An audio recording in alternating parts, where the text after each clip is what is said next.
Este video está basado en una enseñanza del maestro budista Kikutani.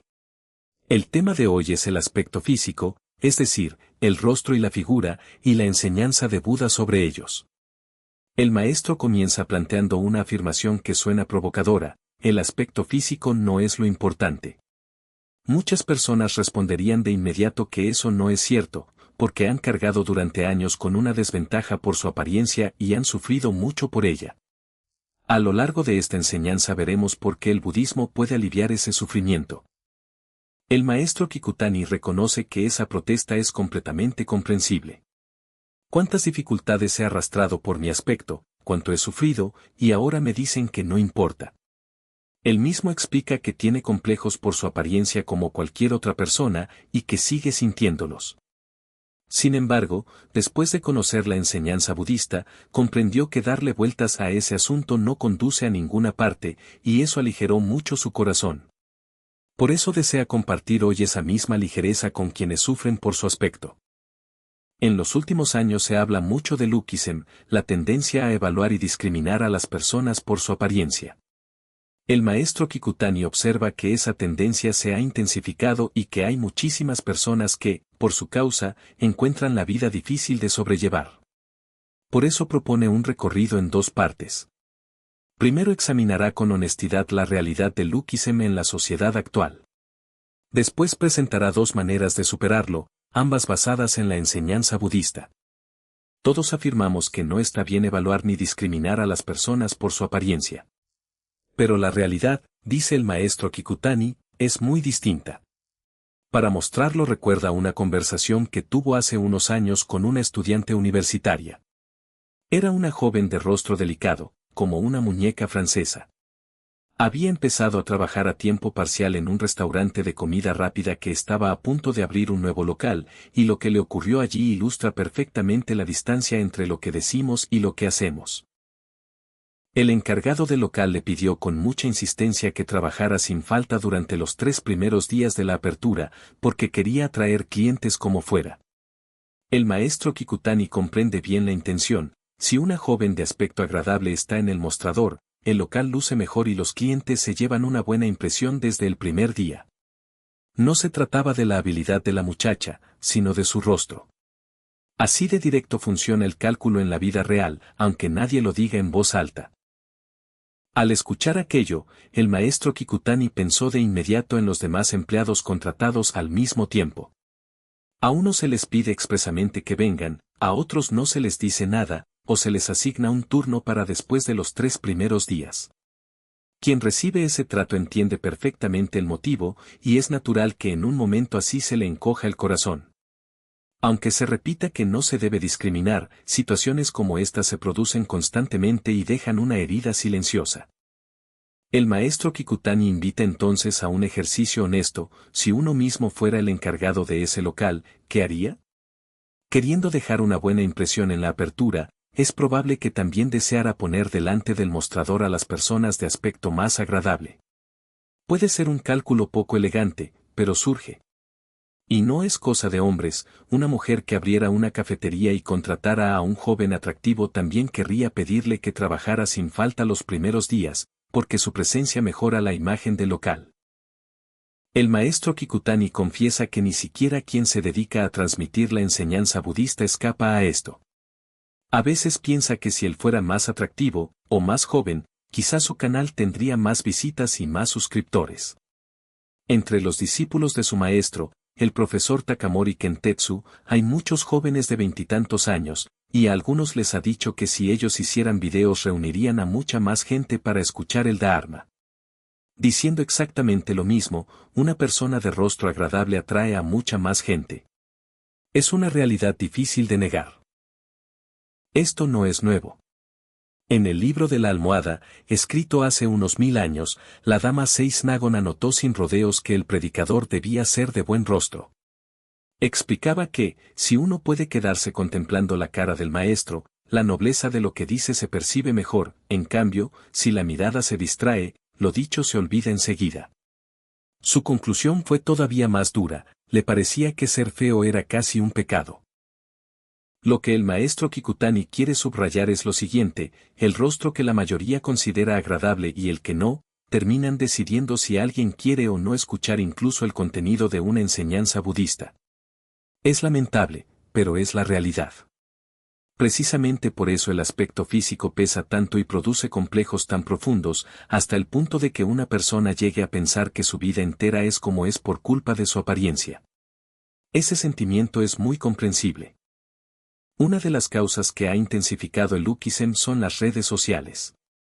El maestro Kikutani recuerda que hace más de 10 años, en la época de los blogs y los boletines por correo, la comunicación giraba en torno al texto y el rostro apenas influía. Con la llegada de las plataformas de imágenes y videos, en cambio, la apariencia de quien habla quedó en primer plano. Si alguien resulta agradable a la vista, reúne seguidores, y así el Ukisem se refuerza cada día. Antes, quienes vivían bajo la atención constante sobre su rostro eran los artistas y los personajes públicos. La gente corriente no estaba tan expuesta.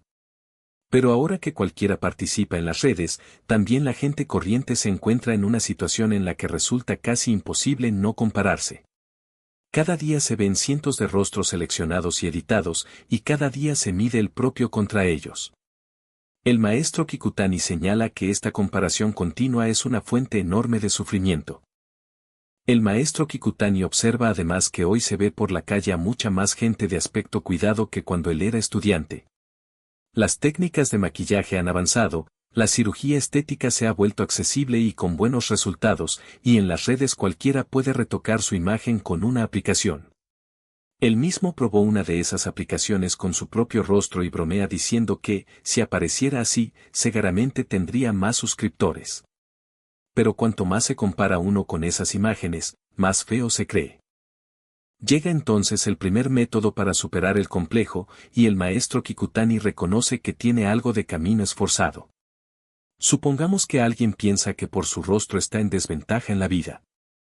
La forma más frecuente de esa idea es: por mi aspecto no consigo pareja, no consigo casarme.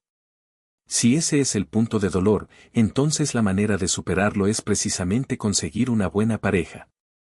Cuando eso ocurre, el complejo por el propio aspecto se aligera notablemente. Lo mismo vale en otros terrenos.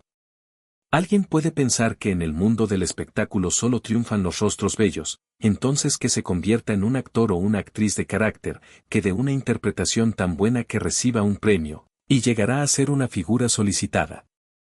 Entonces la gente dirá que esa persona tiene un atractivo especial, y su propio complejo se irá disolviendo. El maestro Kikutani recuerda también a una yudoka que sufrió al ver que las compañeras bonitas atraían cámaras y patrocinadores, y decidió ganar con su fuerza real. Así construyó su posición. El punto esencial es este: tener un rostro agradable es una de las varias características de una persona, no la totalidad. Conviene pensarlo como una cualidad más entre muchas. Uno puede decir con calma que esa no es su cualidad fuerte, y al mismo tiempo reconocer que posee otras que los demás no tienen. El maestro Kikutani lo compara con esos gráficos que se hacen de los futbolistas, donde cada capacidad se puntúa y el resultado dibuja una figura irregular, distinta en cada jugador. Hay jugadores muy rápidos pero con poca técnica, y otros equilibrados en todo. Supongamos que alguien es más lento que los demás, eso es una desventaja. ¿Cómo sobrevive entonces en el campo? Puede leer todo el terreno de juego más rápido que nadie, prever la jugada y dar el primer paso antes que los otros. Así compensa su lentitud. Aunque no destaquemos en algo, siempre hay alguna cualidad, desarrollándola, uno puede desplegar toda su fuerza. Por supuesto existen el maquillaje y la cirugía estética como caminos para embellecerse. Pero el maestro Kikutani señala que, más que empeñarse en arreglar lo que uno considera su defecto, es más valioso hacer crecer las propias virtudes. En cuanto al aspecto físico, uno quizá cargue con alguna desventaja frente a los demás, pero hay algo en lo que sí destaca, y el esfuerzo por desarrollarlo es lo importante. Lo esencial es no llegar a pensar que el rostro lo es todo. En el budismo encontramos un ejemplo hermoso de esto. Los grandes discípulos de Buda llevan cada uno una designación: el primero en la sabiduría, el primero en el debate, el primero en los poderes espirituales. Entre tantos discípulos, Buda señalaba aquello en lo que cada uno era el mejor. El maestro Kikutani entiende que con ello Buda buscaba hacer crecer sus virtudes. A cada uno le decía, en esto tienes algo admirable que no se ve en los demás discípulos. El maestro Kikutani traslada esto al trabajo. Entre quienes dirigen a otros, hay jefes que no hacen más que gritar sobre los defectos y las carencias de sus subordinados, y hay jefes que descubren la virtud de cada persona y procuran hacerla crecer. ¿Cuál de los dos es mejor resulta evidente? Desde ese punto de vista se comprende qué clase de persona era Buda, alguien que valoraba las virtudes, las elogiaba y ayudaba a desarrollarlas. En la enseñanza de Buda se transmiten 6 buenas acciones, llamadas las 6 prácticas. La generosidad, que es la amabilidad hacia los demás. La conducta correcta, que es la coherencia entre lo que se dice y lo que se hace. La paciencia. El esfuerzo constante. La reflexión serena sobre uno mismo. Y la sabiduría, que discierne la verdad. Buda enseñó que practicando estas 6 acciones la persona se encamina hacia la felicidad. Lo notable es lo que Buda añadió, de esas 6, haz con todo tu empeño la que mejor se te dé. No enseñó que sea inútil si no se cumplen las 6. Si hay alguna que a uno se le da mal, y otra de la que puede decir que sí le parece posible, entonces que se entregue a esa con todo el corazón. También aquí se ve que Buda quería hacer crecer las virtudes de cada persona en lugar de exigir una perfección uniforme. El segundo método parte de una pregunta, ¿las personas de aspecto hermoso son necesariamente felices?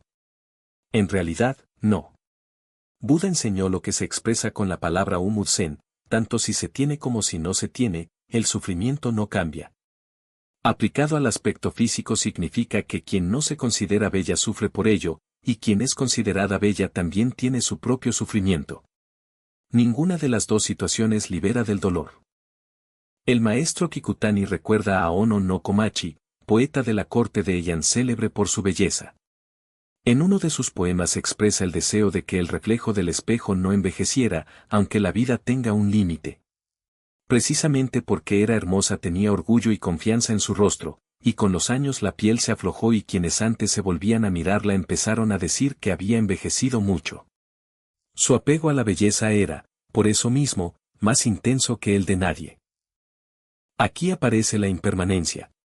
La belleza del rostro es impermanente y no se conserva, hasta cierta edad florece, y a partir de ahí comienza el descenso, la piel pierde firmeza y transparencia.